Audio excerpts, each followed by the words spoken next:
And joining us to break down this survey is OCTA Research Fellow, Dr. Guido David. Dr. Guido, welcome back to Morning Matters. Yes, good morning, Bowie, and belated happy Chinese New Year. Okay, belated happy Lunar New Year to all. Yes. Survey, and let's start with your overall findings. So 61% of adult Filipinos said that elected officials in Congress and in local government do not value what people like them think. And then you have 31% believing that officials value their views. Walk us through your findings and break down these numbers for us, Doctor. Yes, so this is part of the Tugon Masa fourth quarter survey of 2025. With 1,200 respondents nationwide face-to-face. So you're right, the question was about if, in their opinion, elected officials in Congress and local government value what they think. And you're right, it's across the whole Philippines, 31%, only 31% less than majority, about 3 out of 10 said yes, they feel that they're heard, but the majority, about 6 out of 10, feel that they are not heard. So this part of the survey is non-commissioned, and although it's more or less the same in across different regions, it's a bit higher in Visayas, for example. 37% said they feel that they are heard. And it's actually lower in Metro Manila, so it's actually surprising. 24% just said that they feel that they're heard by their local officials. Mm-hmm. But what do you think are the main reasons why a majority of Filipinos, 6 in 10, believe that politicians do not consider their views, their public opinion? And would you say over a long period of time, or is this more of a short-term reaction to the current political climate that we have? I think it's a combination of long-term and short-term. Long-term, I think Filipinos still have problems with the ease of doing business, which is more of a local issue. It depends on the local government, applying for permits, applying for some licenses. So these are the things that the day-to-day Filipino, the typical Filipino will face in their day-to-day lives, and this affects their way of life, how they conduct business, how they conduct their personal errands and duties. So and of course, short term about the corruption. This is also a problem, and it shows in one of our surveys.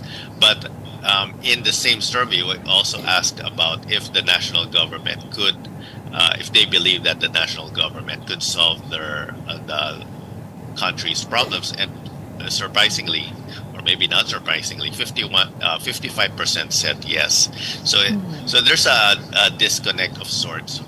Although we can think of these as two different things, and so they think that the systemic problems could be solved by the national government, but the local government is currently not really in tune with the needs of the Filipino. Mm-hmm. Well, the survey also showed that 31% believe. But this is the question, Dr. Guido. If we truly have a functioning democracy, should we expect that number of people who feel valued to be higher? Definitely. And I believe we have a functioning democracy, but maybe it just shows, and we're not, singling out any LGU or any, locality, but definitely Filipinos should feel that they're, heard of or heard by their local politicians. And if not, our democracy should be that we should elect those who we feel will be listening to us, listening to their constituents. So definitely, there seems to be a problem somewhere that if they feel like they're not being heard, they should, change their elected officials. But for some reason, they continue to vote for these local politicians that they feel do not listen to them. And then you have 9% saying that they were undecided. And while that's a smaller segment, Dr. Guido, no, it still represents a number of Filipinos who feel that their voices aren't valued, or they're not decided, rather, on how exactly they feel, if they're being heard, if they're unheard. What do you think that hesitation suggests? And was that sentiment concentrated in any particular group? Yeah, that's actually a high component. That's about 1 out of 10 Filipinos that are undecided, or they really can't say if they're heard or not heard. But this does not seem positive towards the locally elected officials. We're seeing about more or less the same, but a bit higher in Metro Manila. That's 10%, and in Balance Luzon, that's 10% also. A bit lower in Visayas and Mindanao for the undecided, so about 7%. And this ties to a recent, I think, leak result from OCTA research that shows that among the corruption issues, the highest that they feel, or the highest form of, or the most common form of corruption, rather, is bribery. This is actually from another survey that we released, and 73% of Filipinos feel that bribery is the most common form of corruption. And I think this ties to this finding, because earlier we mentioned about ease of doing business, about applying for forms or permits or licenses, and there's a systemic problem if they feel that bribery is still integral to these processes. That means that Filipinos, the average Filipino can't access these services easily, and they have to resort to bribery to access these services, and that's why maybe they're not very satisfied with their local governments. But let's also break this down by socio-economic class, Dr. Guido. Dissatisfied both classes A, B, C, and D feel unheard. But interestingly here, Class E respondents had a slightly higher percentage at 41% who believe that officials do value their views. How would you explain that difference? Well, maybe the Class E are, more of them are recipients of the ayudas, and I think they have been receiving some forms of amelioration, so they feel that maybe they are given more, or they're getting more from their local governments, and maybe that's a factor, because that difference you highlighted, Pao, is significant. 28% only for ABC and 41% for E. So maybe that factor with the ayudas. I'm actually surprised that even with ayudas, they're still not that satisfied with what with their local governments. So would you say this is more of a class-based issue, or is it a national political sentiment? I think even with the difference in the classes, I think this is still a national political sentiment, because it's still not majority of Class E. Majority of Class E, 57%, still say they are not heard of by their locally elected officials. It's just that in Class E, only 3% are undecided, whereas in ABC, actually 11% or more are undecided. But maybe that just shows that generally they're still the sentiment is still towards the dissatisfaction with their local governments. So when you have a majority of your population saying that they feel that their opinions are being disregarded, what would you say, Dr. Guido, are the potential consequences of that? And how should elected officials interpret these numbers? How can they use these findings to improve trust and engagement with the public? Yeah, this is not a criticism per se on the local government. It's more like a scorecard, and I think our locally elected officials should consider this data and try to engage more um, with their constituents, with their residents, and not just engage more, but at least try to improve access to services, and maybe they could have a feedback form or something in their website.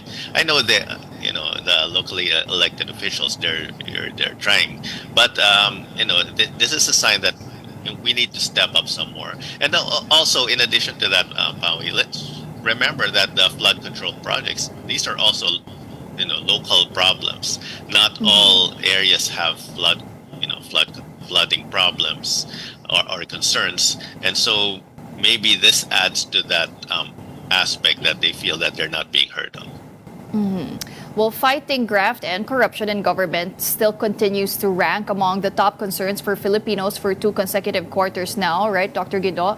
And as you mentioned, you have 73% of Filipinos saying that they think bribery is the most common form of corruption.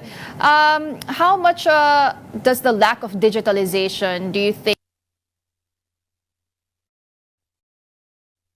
in our system, and how urgent is it for the need to streamline processes in order to make a difference there? We do have to catch up with our neighboring countries. In other countries, digitalization has taken a forefront, and I think we have to catch up and digitalize and make our services more streamlined, more efficient, so that not just to increase the public trust and approval for our locally elected officials, but I mean, just as a service to the Filipinos. Maybe this is what they want. They want digitalization, they want modernization, they want ease of doing business, they want processes faster. They don't want to have to resort to bribery to get their permits quicker or to get their permits percent. So I think these are some of the things that they could local governments could definitely implement to increase the satisfaction and make our constituents happier. All right. Well, just as a final question, Dr. Guido, if surveys show that corruption is still among the top concerns for Filipinos and that a majority of the population feel that they are unheard, what does that mean politically? And do you think these issues will influence voter behavior leading up to 2028? I think it will definitely influence voter behavior, and I think the Philippines younger generation, the Gen Zs, they're more, you could say, more woke or more in tune with what's happening nowadays. And I think, it might not be like before. So some of the politicians who may be banking on certain voter behavior, voting preferences, they might be surprised. There might be a shift in, voting patterns that we haven't seen before. Because these are symptoms and signs that the public is not really that satisfied currently with what's happening, especially in the local sense. And so,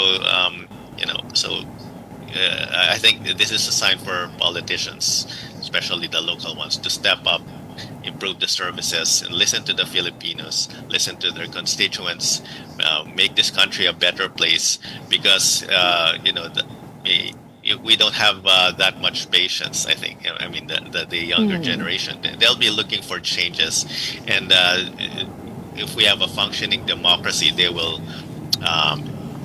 make use of that democracy to make these changes happen.